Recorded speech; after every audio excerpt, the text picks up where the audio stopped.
बहुत बहुत शुक्रिया आप सभी का हिस्सा ज्वाइन करने के लिए। आज उस कोविड मुखालिफ टीकाकारी मुहिम की बात करेंगे जिसके तहत लाखों नहीं बल्कि करोड़ों और यूं कह लीजिए कि अरबों बच्चों को कोविड 19 की वैक्सीन लगाई गई है। और मुल्की सतह पर यह प्रोग्राम 16 जनवरी साल 2020 को शुरू हुआ था। वज़ीर आज़म के हाथों नई दिल्ली से इसका ऑनलाइन इफ्तिताह हुआ था और ई इफ्तिताह होने के बाद तमाम रियासतों और मरकज के जेर इंतजाम इलाकों के अंदर बड़े पैमाने पर इस प्रोग्राम को वसअत दी गई थी, तेज किया गया था और अलग अलग कैटेगरीज के तहत बच्चों को के टीके लगाए गए। इसमें हमने देखा कि शुरुआत 45 साल से ऊपर हुई। जिन लोगों की उम्रें थी सबसे पहले उनको वैक्सीन दी गई और उसके बाद आहिस्ता आहिस्ता करके फैसला ये लिया गया बच्चों का। हमने देखा 12 से 15, 15 से 18 साल, लेकिन 18 प्लस जब फैसला लिया गया था तो बहुत सारी ऐसी चीजें हमारे जहन में आई थी कि आखिर जबरदस्ती इस कोविड मुखालिफ टीकाकारी मुहिम के दौरान क्यों। कई इलाकों से तस्वीरें आई, सोशल मीडिया पर वायरल हुई, जहां जो हेल्थ टीम के लोग थे, स्वास्थ्यकर्मी थे, वो पकड़ पकड़ कर खेत खलियानों में जबरदस्ती लोगों को कोविड इंजेक्शन लगा रहे थे, टीकाकारी हो रही थी। टीकाकरण गलत नहीं था, लेकिन जो ऑब्जर्वेशन थी इसमें एक्सपर्ट्स की, माहिरीन की जो राय थी कि कम से कम इसमें रेस्ट की जरूरत होती है, ऑब्जर्वेशन की जरूरत होती है। इसलिए अगर किसी एक पर्टिकुलर मकाम पर या किसी कोविड सेंटर में या किसी हेल्थ सेंटर के अंदर ये वैक्सीन लगे तो बेहतर है। इसमें जबरदस्ती करने का मतलब ये हुआ कि आप जान खतरे में किसी शख्स की डाल रहे हैं। अब जाकर ये सारे मामले जब हुकूमत के नोटिस में आए, कोई दिलचस्पी ज्यादा जाहिर नहीं की गई। अदम दिलचस्पी का एहसास बिलाखिर अदालत उज़्मा को हुआ। सुप्रीम कोर्ट में दरअसल मफाद आमा में एक अर्जी दायर की गई, एक याचिका पहुंची थी और इस याचिका की, या जिसे आप PIL कहते हैं, इसके पहुंचने के बाद तब्दीलियां लाने की बात की गई। अब जो सुप्रीम कोर्ट ने कहा है वो जरा उसकी तरफ मैं आपकी तवज्जो मबजूल करवाऊंगा।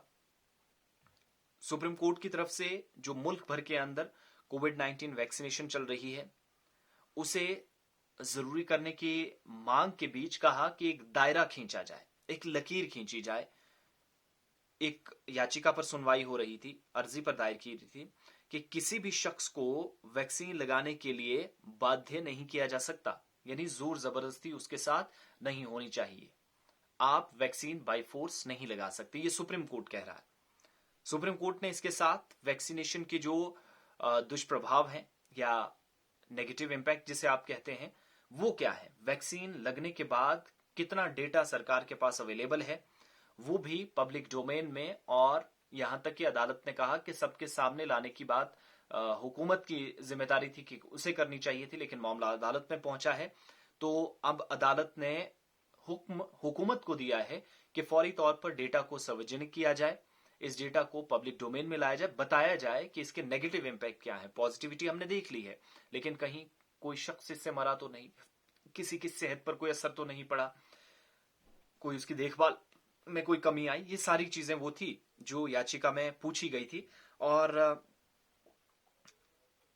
अब NTAGI, जिसके फॉर्मर मेंबर हैं डॉक्टर जैकब पुलियल, उनकी तरफ से वैक्सीन को जरूरी या मैंडेटरी करने के बीच जो जोर जबरदस्ती की जा रही है, इसे लेकर हुकूमत से कुछ सवालात पूछे थे और PIL के जरिए पहुंचे थे।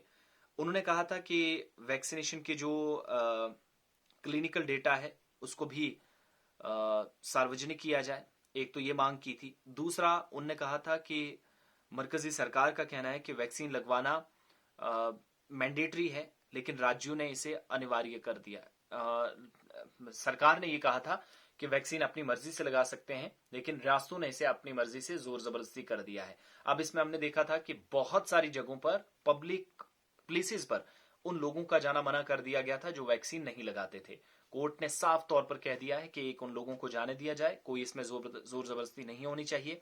जस्टिस L नागेश्वर राव जो कि और उनके साथ जस्टिस BR गवई की स्पेशल बेंच इस मामले पर समाअत कर रही थी, तो सुनवाई करते हुए उन्होंने कहा कि आर्टिकल या अनुच्छेद 21 के तहत शारीरिक स्वतंत्रता, जिसे आप फ्रीडम ऑफ लाइफ कहते हैं, और अखंडता की सुरक्षा होनी चाहिए। ये अदालत की तरफ से एक बड़ी बात कही गई है। अब बहुत सारे लोग इसे समझ नहीं पाएंगे, लेकिन आर्टिकल 21 की ये खिलाफ वर्जी है जो हुकूमत कर रही है। अलग अलग रियासतों के अंदर वैक्सीन आपने नहीं लगाई तो आपको पब्लिक प्लेसेस पे, आपको गाड़ियों में नहीं बैठने दिया जाएगा, आप ट्रेन में नहीं बैठ सकते, जहाज में सफर नहीं कर सकते। एक तो ये कहा गया कि आर्टिकल 21 को वायलेट ना करें। शारीरिक जो स्वतंत्रता है और अखंडता है, यानी जो आपकी फ्रीडम ऑफ लाइफ है, वो आप इंसान से छीन रहे हैं।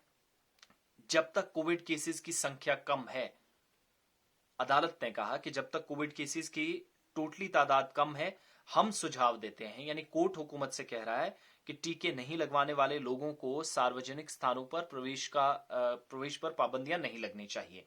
यानी जिस जगह पर वो जाना चाहते हैं, ओपन प्लेसेस में, पब्लिक प्लेसेस पर, मसरूफियात जहां पर ज्यादा है, बाजारों में, कहीं पर भी वो जाएं, उन्हें रोका ना जाए जब तक कोविड केसेस कम है। और कोर्ट ने यह भी कहा है कि हम मौजूदा सूरत हाल को मद्देनजर रखते हुए यह फैसला सुना रहे हैं, क्योंकि वबाई मर्ज है, ये आने वाले वक्त में अपने शक्ल जो है वो तब्दील कर सकता है, कोई दूसरा रुख ले सकता है। लिहाजा हम ये फैसला सिर्फ मौजूदा सूरत हाल को मद्देनजर रखते हुए कर रहे हैं।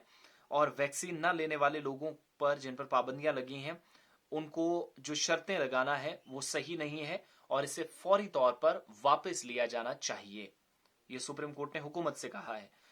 केंद्र सरकार को, यानी मरकजी हुकूमत को जो ऑर्डर गया है सुप्रीम कोर्ट की तरफ से, कहा गया कि एक तो निजी डेटा जो है उसके साथ कोई समझौता ना करे, सबके सामने लाए। इसके दुष्प्रभाव क्या है, कोई ऐसी घटना है जो डॉक्टरों और जनता के बीच किसी को पता नहीं है, वो सामने लाई जाए। और पर्याप्त जो रिपोर्ट है, प्रॉपर जो रिपोर्ट है, वो सामने लाए, सार्वजनिक करे।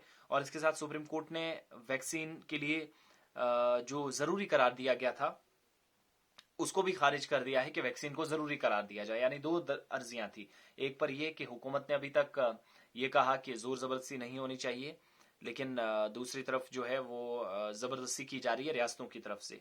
सुप्रीम कोर्ट के पास ये एक बात चली गई थी।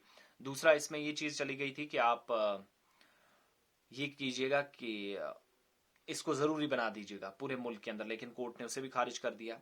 और वैक्सीन की जो पॉलिसी है उसे सही बताया, लेकिन साथ कहा कि जो नीति है, जिस तरीके से चला जा रहा है, वो गलत है। कहीं पर भी पकड़कर जबरदस्ती, और बहुत सारी चीजें जो हैं वो एक्सपर्ट्स ने तय करनी है। उसके बाद देश के हर एक नागरिक को वैक्सीन लगनी चाहिए। लेकिन ऐसे जोर जबरदस्ती कहीं खेत खलियानों में, स्कूल, कॉलेजेस, यूनिवर्सिटीज के बाहर जोर जबरदस्ती किसी को भी चलते फिरते पकड़ लेना और ये कहना कि आप वैक्सीन के अहल हैं, you are eligible to vaccinate, तो उस शख्स के ये समझ लीजिए कि अनुच्छेद 21 यानी आर्टिकल 21 फ्रीडम ऑफ लाइफ जो है वो उससे छीनी जा रही है। यही वजह है कि किसी को भी कोरोना की वैक्सीन लगाने के लिए मजबूर नहीं किया जा सकता, कोर्ट ने साफ कर दिया है। अब अगर आपसे कोई भी कहे कि वैक्सीन लगाइए, आप नहीं लगाना चाहते हैं, आप उसके इच्छुक नहीं हैं, रियासती सरकार की तरफ से अगर जरूरी भी कर दी गई है, तो भी अदालत के हुक्मनामे को याद रखना है। वैक्सीन लगवाइए, पॉजिटिव है, मैक्सिमम आबादी इससे ठीक हुई है, बहुत हद तक वैक्सीन के असरात कम हुए हैं, इसमें कोई नेगेटिव मैसेज किसी को नहीं जाना चाहिए। लेकिन नेगेटिव इंपैक्ट अगर कहीं पड़ा है तो यह हुकूमत की जिम्मेदारी है, वो अदालत के सामने जवाब दे। और पीआईएल के जरिए जो सवालात पूछे गए थे वो हुकूमत से मांगे गए। एक तो डाटा सार्वजनिक करने की बात कही गई है, दूसरा वैक्सीन के लिए किसी को जोर जबरदस्ती नहीं की जानी चाहिए। अगर केंद्र सरकार ने, मरकजी हुकूमत ने कहा है कि वैक्सीन में जबरदस्ती नहीं है, तो रियासतें इसे जरूरी क्यों करार दी जा रही हैं। और आप कहीं पर भी वैक्सीन लगवाए बगैर, अगर कोविड के केसेस टोटली कम इस पर्टिकुलर एरिया के अंदर है जहां पर आप घूम रहे हैं, तो कोविड केसेस कम होने के बाद भी आपको रोका जा रहा है, तो वो आर्टिकल 21 फ्रीडम ऑफ लाइफ की तो खिलाफ वर्जी है ही, लेकिन साथ ही साथ अदालती अहकामात की भी खिलाफ वर्जी है। अब हुकूमत जवाब देगी, लेकिन वैक्सीन में जोर जबरदस्ती नहीं की जा सकती। ये हुकूमत ने अब जवाब देना है, क्योंकि सुप्रीम कोर्ट ने इसे साफ तौर पर मना कर दिया है। कहीं पर भी मौजूदा सूरत हाल के बीच किसी शख्स को टीका लगाने के लिए जबरदस्ती नहीं की जा सकती और उसे मजबूर नहीं किया जाना चाहिए।